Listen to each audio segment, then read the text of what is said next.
முருகா.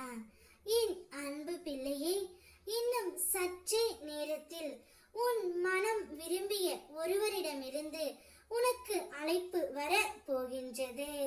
சூழ்நிலை காரணமாக பிரிந்த உறவு மனம் மாறி உன்னை தேடி வர போகின்றது தங்கமே. நீ அனுதினமும் என்னிடம் வேண்டிக் கொள்வது, என்னவரை இப்பொழுது பிரிந்து மிகவும் கஷ்டப்பட்டு கொண்டு இருக்கேன் முருகனப்பா, என்னவரை எப்படியாவது என்னிடம் கொண்டு வந்து சேருங்கள், எனக்கான நிம்மதியை தாருங்கள் முருகனப்பா என்று தானே தங்கமே. நீ இவ்வளவு அன்பு அவர் மீது வைத்திருக்கும் போது நான் எப்படி உங்களை பிரிப்பேன்? ஏதோ ஒரு சூழ்நிலை காரணமாக, மன கசப்பு காரணமாக, கருத்து வேறுபாடு காரணமாக இந்த உறவு தற்காலிகமாகத்தான் பிரிந்து உள்ளது.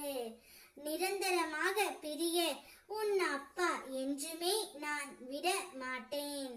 பிரிவதற்கு முன்பு நீ அவரை பிரிந்து இவ்வளவு வருத்தப்படுவாய் என்று நீயே எதிர்பார்க்கவில்லை பிள்ளையே.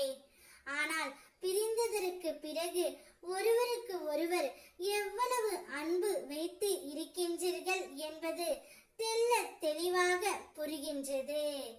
இவ்வளவு அன்பையும் நேசத்தையும் வைத்திருக்கும் உங்களை நிச்சயமாக நான் சேர்த்து வைக்கத்தான் போகின்றேன். நீங்கள் இருவரும் சந்தோஷமாக பல வருடம் வாழ போகின்றீர்கள். உன்னுடைய எதிர்காலம் நிச்சயம் சிறப்பாக மாறப் போகின்றது.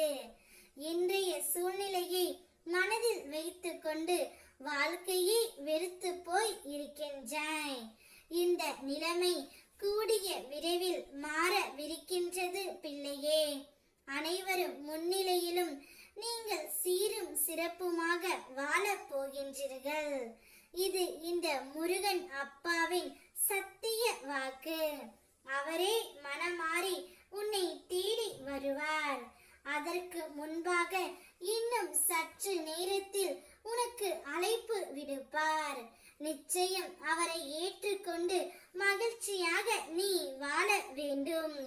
கோபத்தை சற்று தூரத்தில் எரிந்துவிட்டு உறவுகளை புரிந்து கொண்டு வாழ கற்றுக்கொள். உனக்கான நல்ல நேரம் இதோ ஆரம்பித்து விட்டது. இனி நீ வெற்றி பாதையில் பயணிக்க போகின்றாய். கஷ்ட காலத்தில் எப்படி உன்னுடன் துணை இருந்தேனோ அதே போல வெற்றிக்கான காலங்களிலும் அப்பா நான் துணை நிற்பேன். உன் துணையையும் உன்னுடன் சேர்த்து வைப்பேன். இப்பொழுது அழைப்பு வர போகின்றது. அழைப்பை சந்தோஷமாக ஏற்றுக்கொள். ஓம் முருகா.